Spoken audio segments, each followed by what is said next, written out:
Tumewaiteni kwa sababu ya kutaka kuwapa kwa ufupi tu nini ambacho kimetokea katika maamuzi ya jana. Kumbuka maamuzi ya jana hatukupata nafasi ya kuwa mahakamani kama wakati tunaitetea, ilitolewa kwa njia ya mtandao, kwa hiyo waandishi wamkupata nafasi. Lakini kwa sababu haya ni mashauri ya umma, hii sio kesi ya ndoa ambayo mnakaa mume na mke mnamalizana ndani kwenye vyumba vya mahakama. Hii ni shauri la umma, ndio maana inaitwa mashauri ya kimkakati. Kwa lazima tutoe mrejesho kwa Watanzania waweze kuelewa kwa nini tulikwenda kuwawakilisha mahakamani na nini tumepata. Kwa hiyo kwa ufupi tutatumia dakika chache kama 20 kuwapa tu kwa ufupi waandishi wa habari ili na nyinyi sasa mkawape Watanzania nini ambacho kimetokana na mashauri haya ya kimkakati, hasa hili ambalo lilikuwa limelenga. Kwanza kwa ufupi, shauri hili la kimkakati au public interest litigation lilifunguliwa toka mwaka 2020 kwa lengo la kupinga mabadiliko madogo ya sheria inayoendesha mashauri ya kimkakati haki za binadamu hapa Tanzania. Wote mnafahamu tuna sheria ambayo inaitwa Bradea ambayo ilitungwa miaka mingi kwa lengo la kuongoza Watanzania wanaotaka kwenda kufungua mashauri kadhaa mahakamani waweze kufuata utaratibu ambao kidogo wanadhani unalenga kufikia hiyo haki. Kwa hiyo mabadiliko haya yakafanyika mwaka 2020 na kubadilisha ile sheria kifungu cha 4 na kuongeza mambo kadhaa ambayo sisi tulidhani hayo mambo yaliyoongezwa kwenye mabadiliko hayo yalikuwa yanakwenda kuvunja katiba, lakini yanakwenda kuzuia haki za Watanzania kwenda mahakamani kulinda katiba na kudai haki za binadamu. Kwa hiyo tukaenda mahakama ya rufaa. Mahakama ya kuu ya Tanzania ikatoa maamuzi mwaka 2022, lakini maamuzi hayo hayakuturidhisha kwa sababu wao waliona kwamba maboresho yote yaliyofanyika katika sheria ile yalikuwa sahihi. Kwa hiyo wakaona kwamba ile sheria endelee kutumika. Sasa tukaenda kulalamika zaidi kwenye mahakama ya rufaa, na katika malalamiko yetu mahakama ya rufaa, shauri hili lilisikilizwa na majaji watatu wa mahakama ya rufaa ambayo ni Jaji Rehema Levira, Wilfred Rumanyika pamoja na Gerald Gwembe. Lakini upande wetu wa mawakili uliongozwa na Professor Shivji akiwa na wakili Mpale Mpoki, wakili Dr. Nshala Rugemelezela pamoja na wakili John Seka. Hawa wote ndio waliongoza jopo la mawakili upande wa utetezi. Kwa hiyo katika hoja ambazo zilikuwa zinalalamikiwa ni vifungu ambavyo vilikuwa vimebadilishwa na mabadiliko yale ya kisheria. Kwanza kifungu ile cha 4 cha pili ambacho kilikuwa kinataka kwamba kila mtu anayefungua shauri la mkakati lazima aonyeshe kwamba yeye mwenyewe ameathirika binafsi. Sio tena kwamba umma ndio umeathirika, yeye mwenyewe ndio au ameonyesha ameathirika binafsi. Si tukadhani hii si sahihi kwa sababu kwenye mashauri ya kimkakati haya ya umma ni lazima uonyeshe kwamba ni umma ndio unaathirika na sio wewe. Kwa hiyo tukaenda. Tunashukuru kwamba mahakama imetusikiliza, wameona kwamba sheria ilikosea kulazimisha kwamba mtu anayefungua mashauri ya kimkakati aonyeshe kwamba ameathirika mwenyewe. Eneo la pili, kifungu cha 4.3 kiliweka kizuizi kwenye maslahi haya ya umma kwamba mlalamikaji lazima aonyeshe walitaka kuunganisha katiba kifungu cha 26 na cha 30 ambapo profesa atakuja kukielezea vizuri zaidi.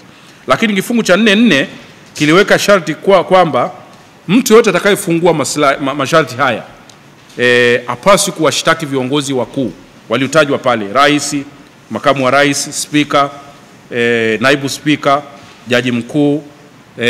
Itapaswa ufungue shauri kupitia mwanasheria mkuu pekee. Kwa hiyo tukadhani hii si sahihi, tukaenda mahakama ya rufaa na mahakama ya rufaa wamebadilisha, wameona kwamba sheria ilikosewa.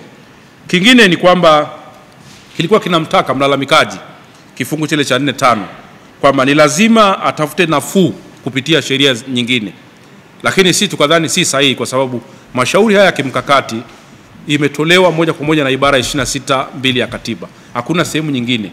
Na sehemu pekee sheria ambayo imetoa mashauri haya ni katiba ya Jamhuri ya Muungano wa Tanzania. Kwa hiyo tulidhani hakuna nafuu yoyote nyingine inaweza kutafutwa nje ya kifungu hicho na Mahakama Kuu ya Tanzania. Kwa hiyo haya yote yakasikilizwa na maamuzi yakatolewa jana kama mlivyoona. Maamuzi ya jana yamebadilisha, yametangaza kwamba kifungu chote hiki cha 4 cha sheria ya Bradea kimevunja katiba, ni unconstitutional.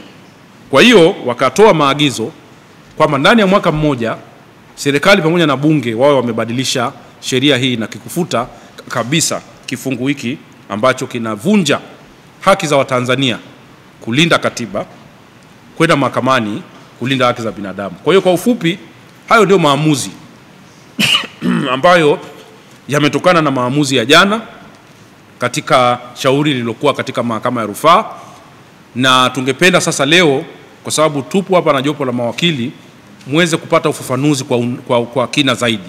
Nini hasa maana ya hukumu hii? Nini hasa maana ya shauri hili? Kwa ufupi tu ni kwamba tunashukuru sana mahakama, tunashukuru sana mawakili kwa sababu tumelinda katiba ya Jamhuri ya Muungano wa Tanzania. Sheria ile ilikuwa imepoka haki za Watanzania ambazo zilitolewa na katiba ibara ya 26. Lakini sasa mahakama ya rufaa imetoa mwongozo kwamba ni hata siku moja haitakaa itokee tena kwamba kutakuwa na sheria au taratibu mwingine ambao utalazimisha mtu yeyote anayetaka kwenda kulinda katiba au haki za binadamu mahakamani atakiwe kuonyesha kwamba yeye mwenyewe ameathirika binafsi. Kwa hiyo ni maendeleo makubwa katika sekta yetu ya haki za binadamu. Jurisprudence yetu hii inaendelea kukua kupitia maamuzi haya. Kwa ufupi, mimi naomba niishie hapa. Sasa nimkaribishe Professor Shivji ambaye alikuwa ndio anaongoza jopo hili, ili na yeye muweze kumsikia kwa yale ambayo alipenda kuyasisitiza zaidi kuhusiana na shauri hili. Kuhusu jambo ambalo kwa upande wetu tunaona ni na umuhimu wa kipekee katika maamuzi yanayotolewa na mahakama yetu, mahakama ya juu kabisa, mahakama ya rufaa. Maamuzi ambayo yalitolewa jana ya kesi hiyo ambayo ndugu yangu hapa ameeleza vizuri tu, mimi sitarudia. Kwanza kabisa nianze kupongeza jopo la majaji walioamua kesi hiyo. Sio kawaida sana kupongeza mahakama inapotoa uamuzi, lakini kwa profesa mwandamizi kama mimi nafikiri naweza nikafanya hivyo, hasa kwa sababu uamuzi wa jana kwangu mimi binafsi ilikuwa ni faraja mkubwa sana.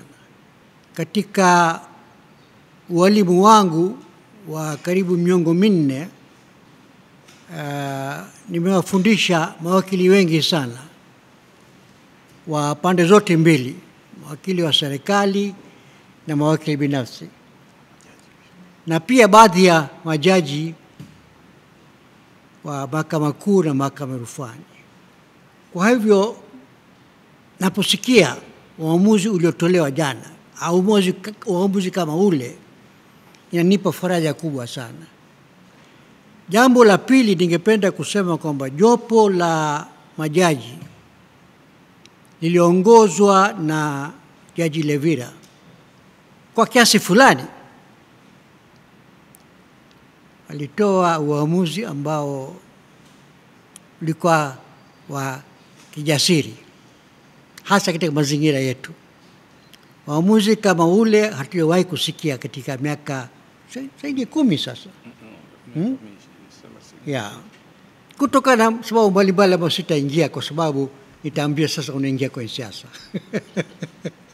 Marekebisho yaliyofanywa mnamo mwaka 2020 katika sheria ambayo inamwezesha mtu kwenda mahakamani pale anapodai kwamba haki zake za msingi zimevunjwa na yeye ameathirika na vunjaji wa haki hizi.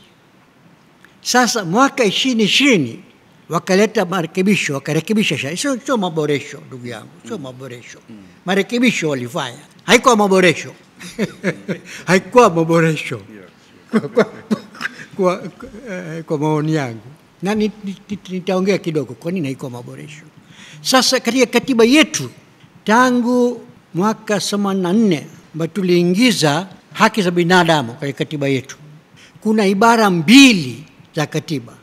Kuna ibara mbili za katiba ambazo ni muhimu.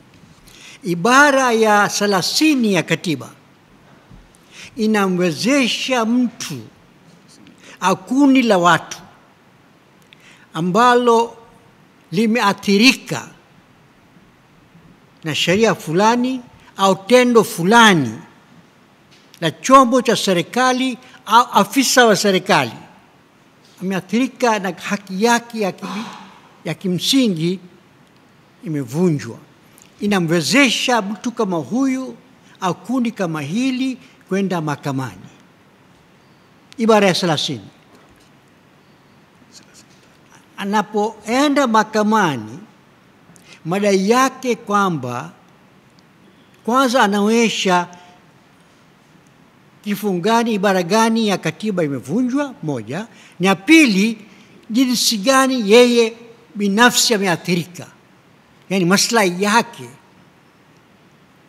sawa yameathirika. Tuko pamoja? Ibara ya 30, ama tumekuwa na kesi nyingi tu za kikatiba zinaenda mahakamani chini ya ibara ya 30. Sasa tuna ibara moja katika katiba yetu ambayo kwa maoni yangu ni ya kipekee kabisa, ni ibara 26, ibara ndogo ya pili. Ibara 26, ibara ndogo ya pili. Ibara hii inasomeka hivi: kila mtu ana haki, kila mtu, sio kila mwananchi, kila mtu ana haki kwa kufuata utaratibu uliowekwa na sheria kuchukua hatua za kisheria kuhakikisha hifadhi ya katiba na sheria za nchi. Mwaka 2018 lilifunguliwa shauri linaloitwa la Ado Shaibu dhidi ya Rais wa Jamhuri ya Muungano wa Tanzania Joseph Pombe Magufuli na mwanasheria mkuu wa serikali, na hili shauri lilisimamiwa na Fatuma Karume, na Fatuma ndio alipata matatizo hapo mpaka leo. Kwenye ile shauri liliwekwa pingamizi kwamba rais hawezi kushtakiwa mwaka 2018, na ilikuwa ni kuhusu uteuzi wa mwanasheria mkuu wa serikali Aderatus Kirangi. Jaji Feleshi akiwa jaji kiongozi alisikiza ile shauri, akakubaliana na pingamizi kwa sababu lilikuwa limeandikwa jina la John Pombe Magufuli, lakini akasema rais anashtakiwa. Miaka miwili baadaye, baada ya uamuzi kutoka tu, lilikuwa limefunguliwa shauri lingine la Zitto Zuberi Kabwe dhidi ya Rais wa Jamhuri ya Muungano wa Tanzania pamoja na wengine, pamoja na mteja wangu alikuwa Profesa Asadi. Likaja pingamizi lingine kwamba rais hashtakiwi kwa sababu alishaipata kule kwa Feleshi. Mlacha akaandika hukumu akasema rais anashtakiwa kama mtu mwingine kwenye mashauri ya uwajibikaji na ya katiba. Wakati yale mashauri yanaendelea mahakamani, wakaenda bungeni, wakaenda kubadilisha Basic Rights and Duties Enforcement Act. Ndio wakarekebisha kifungu cha 4 ambacho ndio profesa anazungumzia hapa. Kifungu cha 4 ambacho kilikuwa kinafanana na kifungu cha 26(2) cha katiba kinasema mtu yeyote anaweza akafungua shauri pale anapoona haki imevunjwa au inaelekea kuvunjwa, hata katiba yenyewe. Na pia unaweza kumshtaki mtu yeyote. Ilikuwa haiweki ukomo. Sasa walipoenda kurekebisha ile sheria ambao ndio mgogoro tuliokuwa nao, na asante sana Onesmo kwa kuendelea kusimama na ile shauri toka mwisho, kwa sababu tuliandaa plea wakati mgumu sana. Nakumbuka tuliandikia Mbezi Garden na baadaye tukawa APC. Ilikuwa ni wakati mgumu sana tunafungua hii kesi kipindi hicho. Lakini Onesmo alikubali kuweka jina lake pale. Kwa kipindi kile ilikuwa ni ngumu kidogo. Kwa hiyo ule uamuzi ule ndio ulipelekea, maamuzi haya mawili ndio walipelekea kurekebisha Basic Rights and Duties. Kwa hiyo kuanzia hapo ndio maana usikii tena shauri la Tanganyika Law Society, Legal and Human Rights Center, HRDC. Zamani kwa tofauti mashauri mara la uchaguzi, mara la watoto kupewa mimba, mara la nini, kwa sababu baada ya sheria kurekebishwa lazima uwe na maslahi wewe peke yako, pilipili ya shamba inakuashia nini. Yaani unapoenda kufungua shauri useme mimi nimeathirikaje. Kwa hiyo ndio ulikuwa ni msingi ambao ulikuwa umetengenezwa. Ina maana anaye hapa kuilinda katiba ni rais, jaji mkuu, ni spika. Lakini akiivunja ukamshtaki mwanasheria mkuu wa serikali. Inawezekana. Hata kuandika hizo pleading proof ni ngumu sana. You are pleading against the person who violated the constitution au aliyeviolate haki ya mtu, lakini humtaji, lakini unayemshtaki ni nani? Mwanasheria mkuu wa serikali. Kwa hiyo ni uamuzi ambao kwa kweli umetuondolewa kwenye giza kwa watu ambao wanafanya public interest litigation. Kwanza kuipongeza idara ya mahakama na hasa mahakama ya rufaa na jopo la majaji kwa kupata ujasiri wa kukumbusha taasisi na watendaji wetu wa umma kwamba hakuna aliye juu ya sheria. Wote kwenye taasisi zetu za umma na watendaji wanaofanya kazi wote wanapaswa kuheshimu katiba ya nchi na sheria za nchi, na kama watafanya matendo yanayokiuka katiba na sheria za nchi, basi watu hao watashtakiwa kwa matendo yao na watahukumiwa kwa majina yao.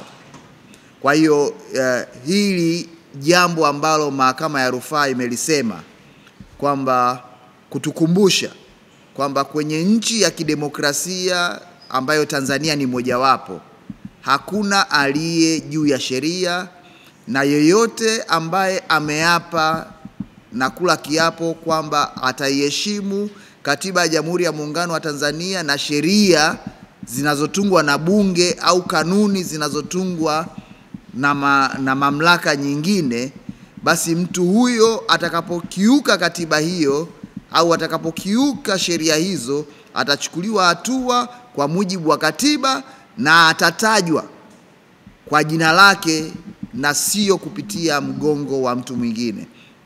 Kitendo cha mahakama kupata ujasiri wa kulisema hili bila kumuunya maneno ni kitendo cha kijasiri, ni kitendo cha kupongezwa, na wananchi sasa wawe huru kuchukua hatua pale ambapo wanaona watendaji ndani ya serikali na ambao wameapa kuilinda katiba na sheria za nchi wanachukuliwa hatua popote pale walipo.